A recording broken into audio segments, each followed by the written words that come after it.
This video is rated B for you'd better back on out of here if you don't want spoilers, buddy. Good day, my friends. It's come to my attention that while many of you understand all the recent activity of the Garlean Empire, few know exactly how they ended up as the world-conquering tyrants they're seen as now. So today, let us place our bias and hatred on the shelf for now, as we give Garlean history an honest appraisal. Our story begins at the dawn of the 6th Astral era, right after the 6th Umbral Calamity, the Calamity of Water. As the floods that consumed the world began to retreat, people were finally able to leave their sanctuaries. Many homes and countries were ruined or absolutely devastated by the calamity, which meant that new countries and borders were soon to begin building. This time was relatively chaotic, but eventually new borders did finally settle down, with countries and wandering tribes resuming their way of life. Which brings us to a race of people suffering great prejudice in Southern Ilsabard. These people are what we know as pure-blooded Garleans. To better understand why they were treated so poorly, we must discuss their biology.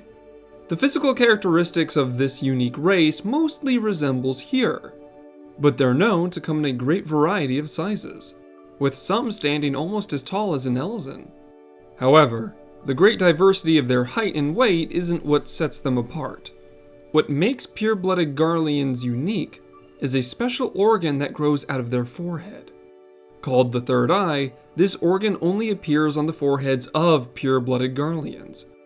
Originally, it was thought of as a malformed growth by other races, but the third eye actually serves a small variety of purposes. The most notable function of this organ is how it provides the individual with superior spatial awareness. They always have the best understanding of their position in regards to things and people around them. Because of this, it can be implied that things like motion sickness or dizziness brought on by a sudden change of orientation has little to no effect on them, as well as other benefits. But that's not all. They're physically stronger and more resilient than they appear. Despite looking like a Hyur, they can attack with the force of a Rogadin, and take hits that would cause many species to recoil or drop to a knee. These factors might discourage most races from picking a fight with them, but for all their benefits, a pure-blooded Garlean has one massive drawback. I don't know for certain what causes this, but a pure-blooded Garlean possesses a congenital disorder that prevents them from channeling or drawing upon Aether. In simple terms, they can't use magic. Throughout the entirety of their people's history, I could only find about 3 cases in which pure-blooded Garleans were said to use magic. But even then, I couldn't find any names or proof of their existence, bringing the credibility of these stories into question. In a world where most societies are driven forward by magic in one way or another, this is a huge problem. In the best case scenario, most societies would simply have viewed them as strong soldiers or efficient laborers, but it was so much worse than that. They were bullied, cast out, and ultimately ostracized by other races because of their inability to use magic. Much of this has to do with a superstition that anyone who breeds with a pure-blooded Garlean will have a Garlean offspring that cannot use magic. This planted the idea that allowing them into their societies would slowly kill their culture's ability to use magic. Because of this superstition, they were pushed further and further away from other countries, eventually getting driven past the northern mountains into the unforgiving climates of Northern Ilsabard. By the early 800s of the 6th Astral era, pure-blooded Garleans had either moved into the frozen north or were brought great harm by other cultures. To call the lands of Northern Ilsabard bleak is an understatement. Most bodies of water are frozen all year round, including the Northern Ocean. This meant that gaining resources from bodies of water like fish were only available during very slim windows. Only the most hardy of plants could grow and survive in this extreme cold. meaning that there were only select times when they were able to harvest crops or rear livestock. These limitations meant that most towns of pure-blooded Garleans could only host a certain number of people. They eventually accepted that they'd have to be few in number and spread out.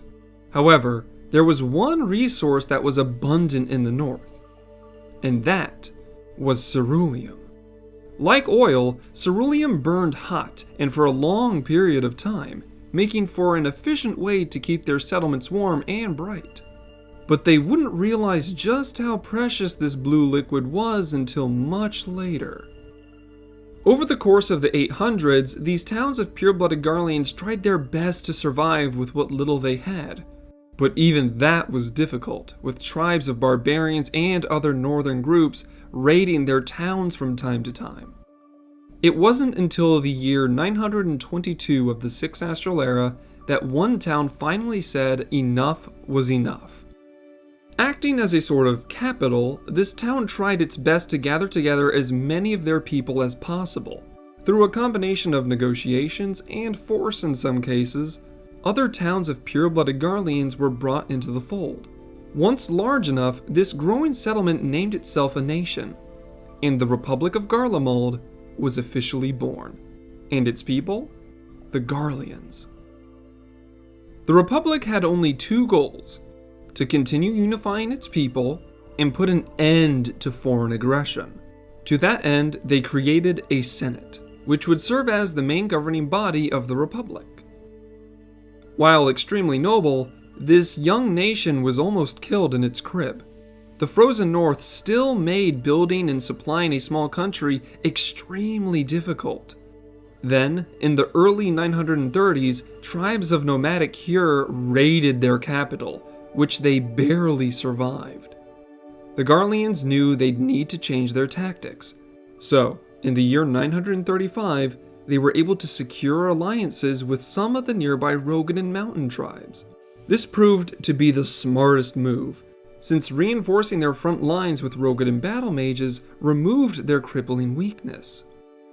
In the year 937, the combined forces of Garleans and Rogadan beat down and pushed back the tribes of nomadic Hyur that had attempted to raid their country again. This was the first great victory for Garlemald. However, relationships with the Rogadan broke down in the year 945, when the country was no longer able to properly reward them for their service. With no common ground to be found, the Rogadan tribes left the country of Garlemald and returned to their mountains. However, the small victory the Rogadan had helped the Garleans achieve was enough to scare nearby tribes and raiders. There was never a large-scale assault on their capital ever again. This allowed Garlemald to bury its roots deep in their new territory, and over the next 500 years, they did just that. This was a time of peaceful development for their country, as they learned to grow and survive regardless of the North's terrible conditions. However, the Republic of Garlemald would be forever changed with the birth of a child in the year 1489. This boy was named Solus Galvus, but ultimately, his true identity would become that of an Ascian, Emmet Selk, and his goal was to use this republic to forward his own agenda. After reaching 16 years of age in the year 1505, Solus enlisted into the Republic's armed forces. Around that same time, a Garlean inventor had just recently created the first ever stable ceruleum engine. This discovery didn't go unnoticed by Solus, but it wasn't until the year 1513 he'd take advantage of it. In that year, Solus had been promoted to Legatus of the Republic's army, giving him greater authority and respect. His first act as Legatus was to promote the use of these new ceruleum engines in the construction of war machina. For if the Garleans couldn't use magic, they'd use technology. Using the ceruleum engine as a base, many and more war machines and magitech armaments began to be developed. Like the Rogadan mercenaries in the early days of the Republic's founding, these magitech devices made up for the culture's biggest weakness: Not only that, but it was discovered that during the refining process, ceruleum created a unique viscous resin. They discovered that this resin could be spun into fibers of highly durable carbon, which was a revolutionary development in the field of textiles. As a show of strength, Solus Galvus made his Magitech-empowered forces march against neighboring tribes and civilizations. These people faced an overwhelming defeat, proving that the weapons Solus had manufactured were incredibly efficient. In the year 1515, Solus continued his campaign, claiming land and resources from defeated tribes and civilizations in the north, eventually claiming the entirety of Northern Ilsabard. Those within the Republic who were unsure of Solus Galvus were quickly won over to his side as they saw his conquest of the north as retribution for the suffering them and their ancestors had to endure. However, instead of murdering all that fell to their might, the Republic offered to make them an extension of their country, turning the conquered into laborers and soldiers in exchange for the benefits of their Magitech-infused society. This worked out surprisingly well, as most agreed to these conditions, making the Garlean army even stronger with every victory. In the year 1517, the Senate, which had been governing the Republic since its founding, named Solus Galvus as Supreme Dictator of the country, giving him full control over their military despite only being 28 years old. It was around this time that the first war-type airships of their age began to be built, and Solus decided to take full advantage of them. In the same year, Solus moved his units into the southern mountains, catching Dalmasca by surprise and beginning their invasion. Once Dalmasca was brought under Garlean control, they moved to secure the rest of southern Ilsabard, including countries like Eorzea, which was further south. In the year 1522, the Republic of Garlemald had conquered the entire continent of Ilsabard, and had assimilated the societies that once treated their ancestors like a plague. Upon completing this monumentous victory, Solus crowned himself emperor, becoming Solus Zos Galvus, turning the once small republic into the mighty Garlean Empire. From here, most of you know their history. Not content with claiming Ilsabard, they began to move east in the year 1528, attempting to claim Othard as well. In the year 1550, they successfully reverse-engineered Allagan technology, making their already powerful Magitech-based army even stronger. This extra edge is what pushed the country of Doma over the edge, and they were officially annexed by the Empire in the year 1552. Continuing their momentum, they began to expand into the continent of Aldenard in the year 1553, starting with their campaign against Alamigo. Having already been weakened by civil unrest, Alamigo fell much faster than Doma and was completely annexed in the year 1557. Thus, beginning the conflicts that would see Eorzea invaded, with some locations becoming occupied by the Garlean military. I could go into the invasion of Gaius von Belsar as well as the folly of Nail von Darnus, but I feel those events need their own lessons. Even after Emperor Solus Zos Galvus passed away, the Asian Emmet Selk continued to act as the country's shadowy ruler, playing the part of a guide to the leadership of the country toward destructive ends. All of this was in the name of continuing the chaos he had started as Solus Zos Galvus. And there you have it, the mostly complete history of the Garlean Empire, from its struggles, founding, and reckless military expansion. Eventually, I'll continue with their recent battles that saw the Empire's conquest slowly come to an end, but that's for another day. I know that many civilizations will never forgive the Empire for what it's done to them and the world. And honestly, in some circles, they don't deserve forgiveness.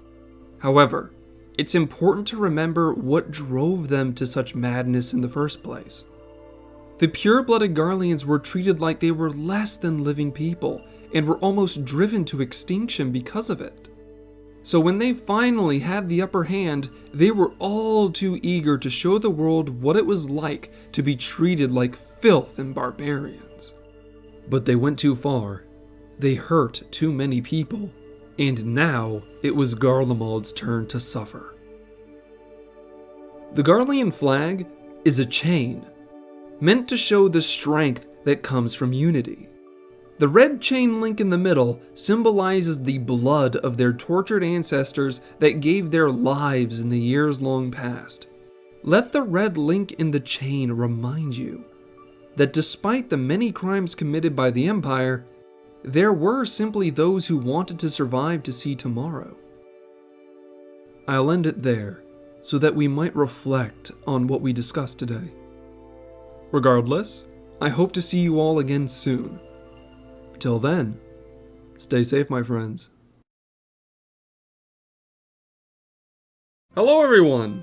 Thanks for staying to the end of the lesson. If you enjoyed this and want to see more, subscribe and like this video to let me know I'm doing well. If there is a topic you'd want me to cover in the future, leave a comment about it and I'll see what I can do. Until next we meet, I'll be researching even more of our world's rich lore to share with you. Till then, stay safe, my friends.